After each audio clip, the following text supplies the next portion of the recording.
¿sí?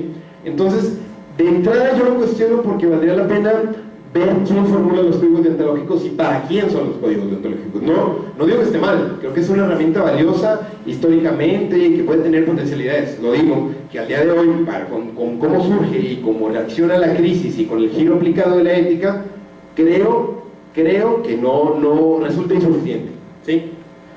Otro aspecto a destacar, surge como consecuencia del Estado de Derecho, pues la misma no es otra cosa que la garantía de un auténtico pacto entre quienes ejercen la profesión y la abogacía y el Estado. También es que la pérdida de protagonismo del Estado ha conducido a la amplia resignación jurídica, en la que es el mercado quien se ocupa no solo de definir la eficacia, sino también el bien común y la justicia. Esto va muy de la mano con el análisis económico del derecho. ¿Cuántas sentencias va a pronunciar tanto el tribunal? ¿Cuántas horas vas a cobrar? ¿Cómo va a ser la manera de facturar?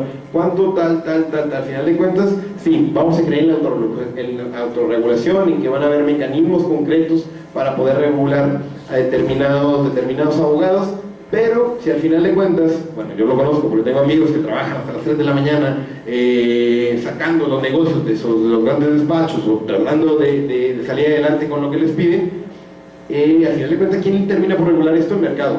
Muy de la mano de la globalización, lo que mencionaba antes del abogado de empresa en los despachos. Al final de cuentas, el despacho no va a estar preocupado si la deontología tal, al final de cuentas lo que quieren es ganar, ¿sí? Entonces es otra cuestión que yo lo veo.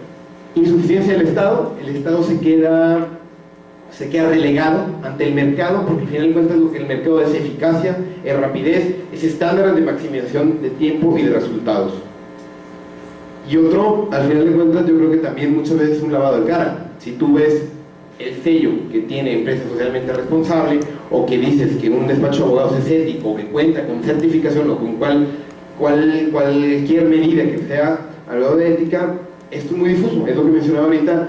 Si en un despacho de abogados se van a mencionar explícitamente quién es quien comete una falta ética, y en grandes despachos que tienen 200, 300 asociados, no sé qué tanto esto de la deontología jurídica tenga potencialidades. Ojo, son temas que el día de mañana y que en el segundo módulo con el profesor van muy de la mano, ¿sí? La reforma que está por venir tiene importantes, un apartado importante de deontología para los colegios.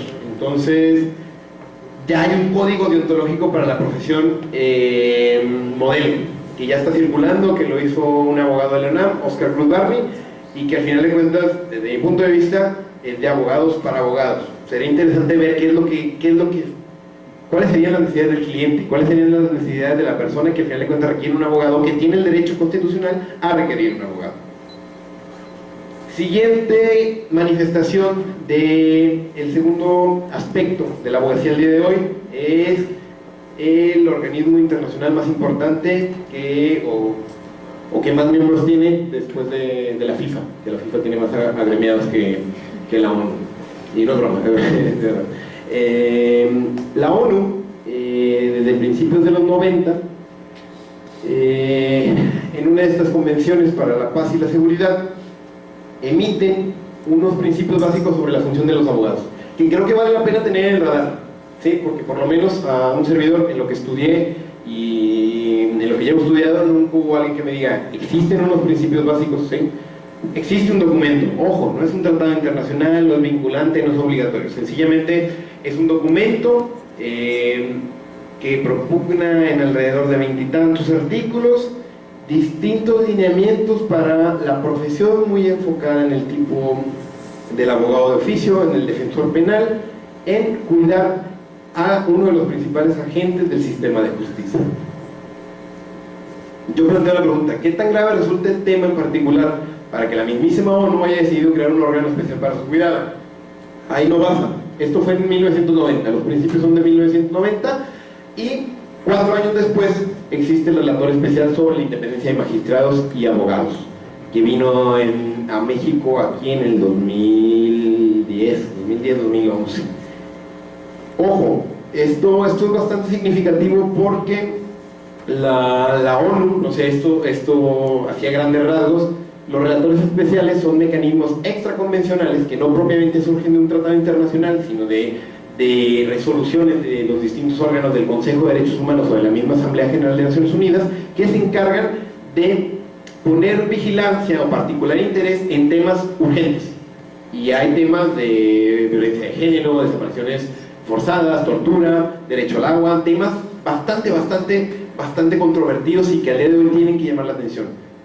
Que la ONU existe un relator especial sobre independencia de magistrados abogados, a mí se me hace fantástico, ¿sí? ¿Por qué se me hace fantástisto? Porque la ONU misma sabe del papel importante que tienen estos operadores jurídicos. Ojo, el relator también vale la pena, si están interesados en el tema, tiene una página en internet, algunas de las resoluciones sí se encuentran disponibles en español.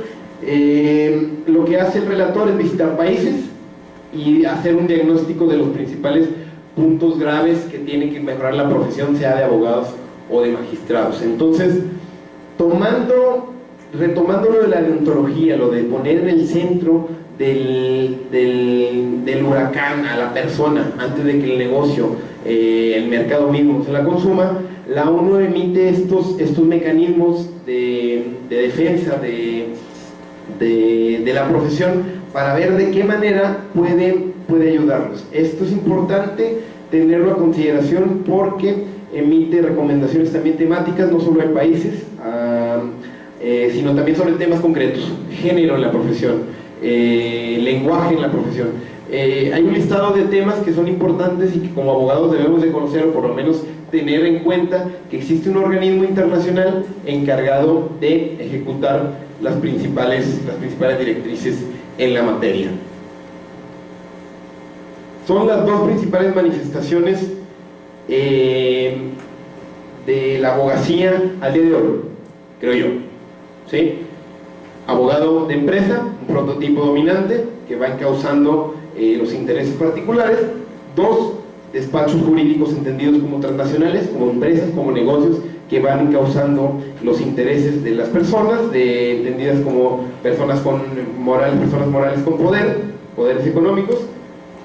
Y en la crisis, el resurgimiento de la deontología, de repente todos estamos hablando de la ética de la profesión y de un organismo internacional que se encarga de no regular, sino de cuidar al operador jurídico por excelencia, que es el juez y el abogado. Todo esto es escala global, hablando un poco de abogados de oficio, ejemplos de otras latitudes. Y ahora hablemos de la situación actual del ejercicio de la abogacía en México. O sea, si lo primero fue una introducción, fue la introducción de la introducción, digamos que esta es la introducción para aterrizarlo al final de cuentas en la reforma. Si preguntáramos cuál es la situación actual del ejercicio de la abogacía en México, no sé qué tan optimistas o qué tan pesimistas podríamos ser. Y aquí utilizo datos de Sandra, que trabajamos en el CEAD, y de Luis Fernando, que me ayudó, que ha estado trabajando el tema y creo que es bastante importante que ustedes ya lo conocen. Pero Sandra, si tú quieres explicarlo, también bienvenida. O si dímelo con toda confianza. 1608 es un número que les suena más o menos para que sea el número de escuelas de derecho, instituciones de educación superior que ofrecen la licenciatura en México 2013-2014. Es un número, no sé si les parece alto, bajo, mediano, considerando la población. Vamos a desglosarlo un poco. Este tiene una infografía colgada en la página, en el Facebook, si a alguien le interesa, también es de acceso público. A mí me llama la atención este dato, ¿sí? De esas 1608, 91% son privadas. ¿Sí? El Estado es insuficiente. El Estado que tiene el derecho a la educación pública básica, pero digamos que pone las manifestaciones para hacer de la enseñanza superior de calidad ¿quién está formando a los futuros abogados de México? Escuelas de derecho privado. Existe una escuela de derecho por cada 70,000 personas, más o menos, es bastante. Estos son los estados que más tienen escuelas de derecho: Estado de México, DF, Veracruz, Puebla y Jalisco. Y estos estados tienen más escuelas de derecho que estos tres países, ¿sí? Que Alemania, que Canadá y que en España. Es decir, en Estado de México hay más escuelas de derecho que en Alemania, ¿sí? Es bastante. Es bastante, y está mal. Esto sí urgente hay que difundirlo y hay que llamar la atención sobre el tema. Ojo, hago la pregunta, ¿está bien o está mal que existan tantos abogados? Y al principio lo veíamos, que generalmente los cuadros políticos de nuestro país, de la región, en general todo el mundo están conformados por personas de formación jurídica. Existen muchos abogados, muchos abogados. Esta gráfica es bastante reveladora. El promedio de crecimiento del número de escuelas de derecho en los últimos 20 años había sido de una nueva escuela cada semana. Cada semana que pasaba se creaba una nueva escuela. Bueno, pues eso, en los últimos 3 años, cada semana se están creando 3 escuelas de derecho, como los gremlins. Si les echas agua se multiplican, y más por noche. ¿Qué es lo que pasa con esto? ¿Está mal que haya tantas escuelas de derecho? No sé. Sandra. Bueno, yo más quisiera apuntar, bueno, para contextualizar un poquito, el crecimiento de las escuelas de derecho se dio más o menos en los 90, cuando por un intento para abrir un poquito la oportunidad a los jóvenes para accesar a una educación superior, pues se relajaron un poquito las normas y en general fue muy fácil para el sector privado pues abrir escuelas de derecho como lo reflejan los números. Pues sí, 1.608 escuelas de derecho pues sí son demasiadas. Sin embargo, podemos ver este crecimiento con 2 caras, ¿no? Primero, la oportunidad que se brinda a sectores que tal vez no tienen acceso a la educación superior se ha ido cubriendo. Sin embargo, las deficiencias que ha traído la educación jurídica pues se reflejan mucho con lo que decía Juan, de que por ejemplo la ONU al poner una relatoría especial en este tema tan específico nos muestra cómo va tan de la mano pues esto, el número de escuelas y esa preocupación para empezar a regular, ¿no? O sea, ¿cuántos abogados no se generan cada generación? Bueno, pues solamente quería contar eso. Gracias. Sí, se cubre, se da cobertura, pero la calidad es bastante cuestionable, ¿no? Y es un negocio que incluso es redituable, ¿sí? Que incluso es fácil. ¿Por qué se ofrecen tantas licenciaturas en el país? Porque no hace falta ni laboratorios, no hace falta ni equipos, simplemente necesitan a alguien tan absurdo como yo enfrente de un pizarrón y unos 5 y 6 libros y ya está, ¿sí? O sea, si nos juntamos nosotros y ponemos una escuela de derecho, no hace falta nada más que matrícula, cumplir con los requisitos formales que establece Secretaría de Educación Pública, sea a nivel federal o a nivel estatal, y ya está. Entonces no es el número, sino la estandarización de la educación lo que hace falta. El número tal vez pues sí sean demasiadas, y te doy más. En Nuevo León creo son 60 escuelas y facultades de derecho que están impartiendo esta carrera, y bajo 34 diferentes denominaciones. Claro, ese es otro, no sé, Sandra, tú traes el dato, yo me quedé hace 2 años, quedan 56. Sí, ya están en 63 más o menos. Sin embargo, hay cuestiones, bueno, es diferente porque para dar un número exacto hay que ver en base a qué consideramos una escuela abierta. La regulación, de acuerdo al Acuerdo Secretarial 279, establece que una escuela debe contar con una escuela, en este caso privada, debe contar con el reconocimiento de validez oficial. Sin embargo, se han detectado escuelas aquí en Nuevo León que no tienen este reconocimiento o que está en trámite. Entonces, sin embargo, esa cifra, digamos, negra, pues también existe, y existe afuera de ese número que ahorita estamos contando. Claro, y eso no lo sabe el estudiante. O sea, no es como que la escuela que ofrece la licenciatura en Derecho va a decir, nuestro rebote está en trámite. Puede que nos lleve 5 o 6 años, e incluso te gradúes en menos, que esa es otra cuestión, o sea, la temporalidad, ¿no? Tradicionalmente la licenciatura en Derecho ha durado 5 años, por el programa de estudio, por el contenido, 4 y medio, y incluso Fernando en un libro que vale la pena que lo recomiendo y que lo tengan en el radar, que se llama Está colgado en Jurídicas de la UNAM, de acceso libre. Luis Fernando Pérez Hurtado es el autor. La futura generación de abogados en México, UNAM y por el CEAD, publicó por UNAM y por el CEAD. Menciona que hay incluso licenciaturas que las puedes terminar en 2 años y medio, que incluso su título va a valer exactamente, en cuestiones formales, va a valer exactamente lo mismo que el mío y que el de todos ustedes, porque tiene el REBOE, tiene la cédula, tiene el título profesional. Me llama mucho la atención el dato que manejan de las 1.608 escuelas.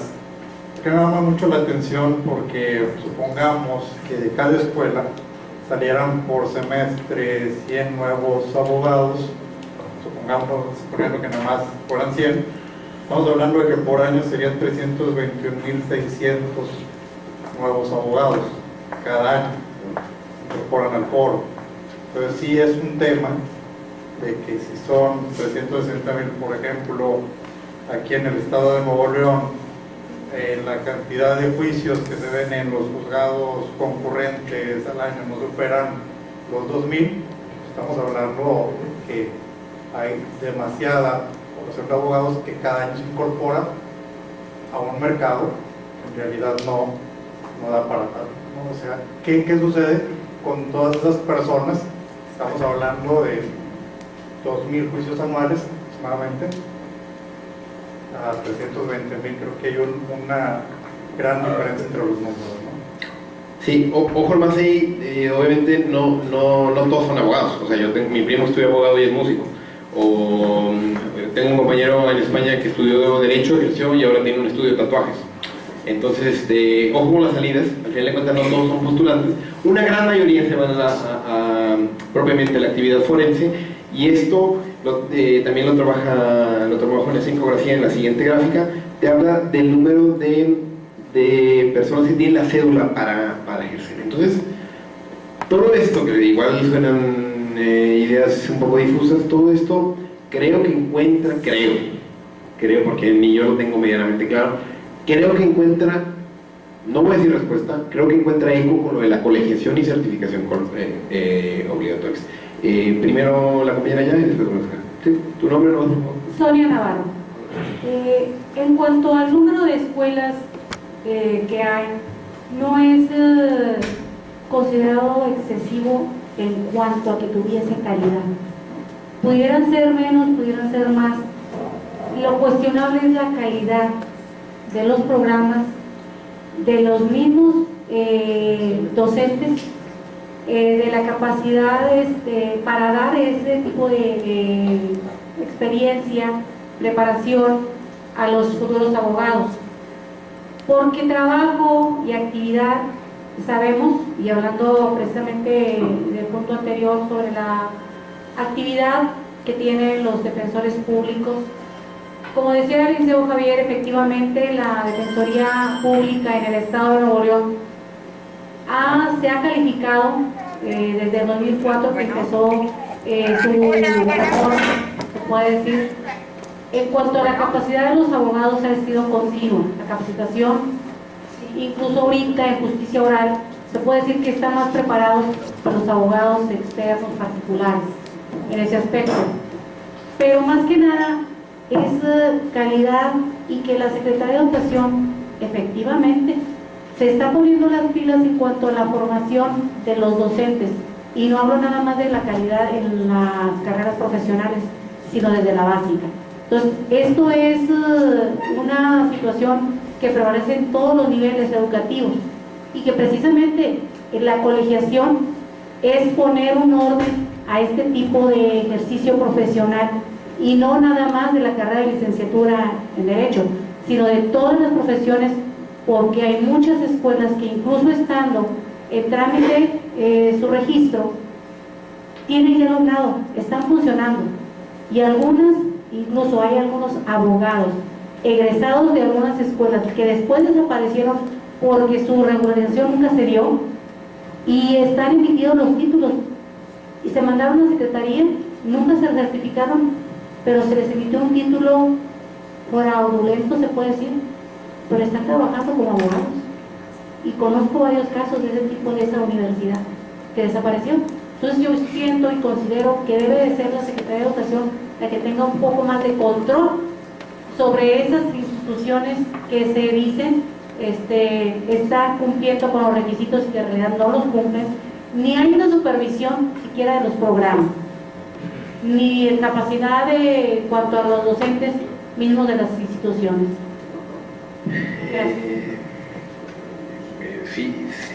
Sí, a todo lo que mencionas. Está todo mal. Todo mal. Yo escribo sobre abogados. A mí me gusta escribir sobre la profesión de abogados, pero al final, y siempre lo digo, al final de eso está la educación. Escribir sobre abogacía, escribir sobre profesiones jurídicas, sobre operadores jurídicos, sobre sociología del derecho, es escribir sobre educación jurídica. Educación, detrás de educación jurídica, educación, en la docente. Habla del problema de la calidad en las universidades. Si yo soy funcionario de Secretaría de Educación Pública, estatal o estatal, vamos a ver aquí a bote pronto, aquí que lo tenemos conocimiento en nuestro propio estado. Si a mí me entregan una carpeta y en la carpeta me ponen un programa de primer nivel que incluye de avanzada argumentación jurídica, derechos humanos, procesal constitucional, las materias más adelantadas del momento, y me ponen la plantilla de profesores, y la plantilla de profesores me la dan firmada con todas las clases, y le digo que cumplo todos los requisitos formales, y veo que están alumnos inscritos, veo que está el proceso de titulación, eso lo tendría que hacer. ¿Cómo yo como funcionario público me voy a certificar de que realmente lo que está ahí plasmado es lo que está pasando? Que son totalmente dos cosas distintas. ¿Cuál sería uno de los problemas? Falta de personal, falta de recursos para administración pública. Yo ayer tenía esta discusión con mi mamá, porque mi mamá estuvo en educación, en Secretaría de Educación un rato, y criticaba fuertemente a las escuelas patito, que se les llama, ¿no? Digo, sin agravio, y porque sinceramente las conozco más allá de la publicidad del Ateneo, del Itzuco, de estos quesos que salen ahí en Chavana en la noche. Ella cuestionaba realmente esta profusión de escuelas patito y de que no deberían existir, pero al final de cuentas la oferta que ofrece el Estado es insuficiente. El Estado no puede solo, eso es un tema superado. O sea, si le dejamos toda la responsabilidad al Estado, ya tenemos experiencias no solo nacionales, internacionales, donde al final de cuentas termina siendo contraproducente y termina trágico el asunto. Entonces, yo creo que la tarea debe ser conjunta.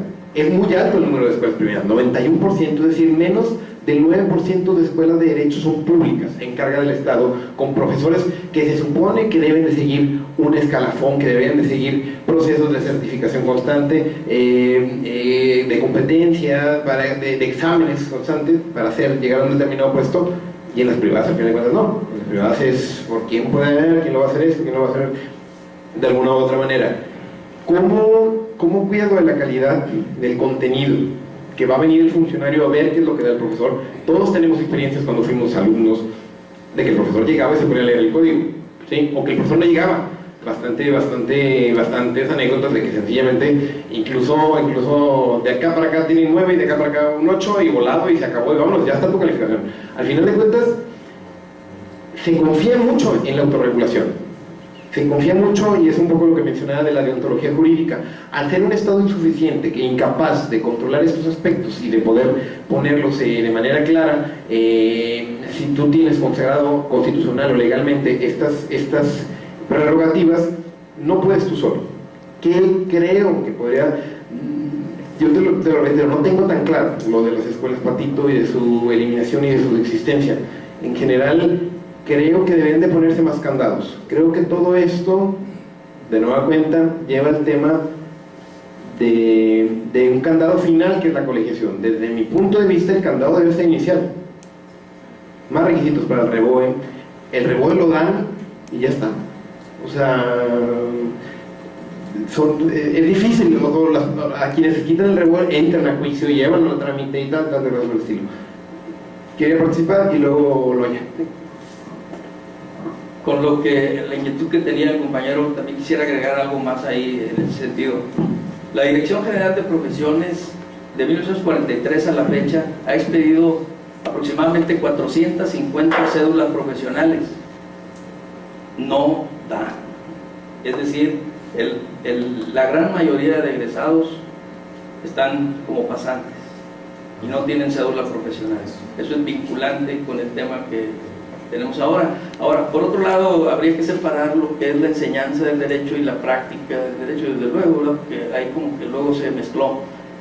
Y en ese sentido, en la enseñanza del derecho, yo quisiera nada más comentar que es una tendencia mundial el hecho de cambiar el paradigma en ese sentido de qué es lo que se va a enseñar en el futuro o a partir de ya.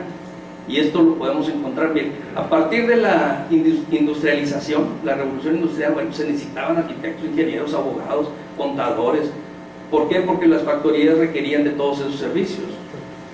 En este momento, la tendencia mundial es a ocurrir a otras carreras, como la bioética, ciencias del mar, etcétera, y la visión 2020 de la Universidad Autónoma de Nuevo León la tiene incluido. Es decir, están incentivando esa creación de nuevas carreras y como consecuencia van a tener una tendencia de crecer las tradicionales que conocemos hasta hoy. Ese sería un punto así de visión que se tiene. Te lo comentó a manera de anécdota personal. Y más como si nos estuvieras echando un café, aquí no propiamente la charla del colegio. Apliqué para CONACYT para estudiar el doctorado, que me pidieron hasta mi fe de bautismo, para muchísimos trámites. Y la convocatoria de CONACYT me llama la atención que lo ponen por orden de prioridad. ¿Va a haber becas para quién? Inciso A. Los rubros que quiera el gobierno federal que considere prioritario. Petróleo, energía, nanotecnología, Segundo, becas doctorales. Ahí entro, aunque sea derecho, ahí me cuelo, ya estás. Acá no importa si sea maestría, si sea doctorado, mientras sean de los rubros que quiere el gobierno fomentar, va adelante, damos becas para eso. Segundo, doctorados. Tercero, ciencias sociales. No sé si la tendencia... Espera. Pero, ¿por qué no existen tantas escuelas privadas de biología, o de tecnología, o de informática? Porque cuesta. Porque cuesta tener laboratorios, porque cuesta tener equipo, porque cuesta tal lo que decía. Si nosotros nos juntamos y ponemos una escuela de derecho en el que tenga la casa más grande de aquí, con un estacionamiento, yo tengo una comadre en Secretaría de Educación, conseguimos un rebord, y el día de mañana con una publicidad ya tenemos una plantilla de alumnos, y ya está. Entonces, lo de la tendencia al día de hoy, y ahorita lo sigo, lo muestro en la siguiente gráfica, que también es del CEAD. Actualmente, si no me equivoco, la profesión que más hay en México, que más se ejerce en México, es contadores. Creo, es el último dato que tengo. Después de contadores, abogados. Hasta el 2003 eran abogados. 2003, ya hablando de globalización, que hablamos de los 60, de los 70. Siempre se van a necesitar personas que estudien ciencias sociales. No creo que de un día a la mañana tal. Pero la tendencia especializada es que cada vez la abogacía está resultando insuficiente, y por eso, sobre todo en otras latitudes, ahora el TEC, que yo conozco aquí, son de los que lo están, son las dobles titulaciones. En 6 años eres abogado y economista, o eres abogado e internacionalista, porque muchas veces la profesión de abogacía resulta insuficiente. Entonces, totalmente de acuerdo con lo que dices.